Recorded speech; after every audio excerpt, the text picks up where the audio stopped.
زهقت من كتر مكالمات معرض سيتي سكيب، كل لحظة سيتي سكيب.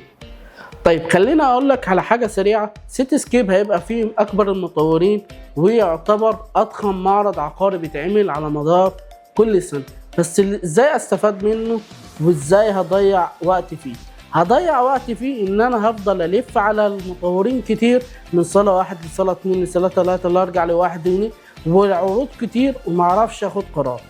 اللي هيساعدك وتستفاد منه انه يكون معاك مستشار عقاري يقارن لك، تقعد معاه تحدد انت عايز تستثمر في ايه، تجاري، سكني، طبي، وعايز تستثمر في حاجة استلام فوري ولا بعد فترة، وحاجة السعر بتاعها فعلا هو تساوي الحاجة دي وهتزيد بعد كده ولا لا.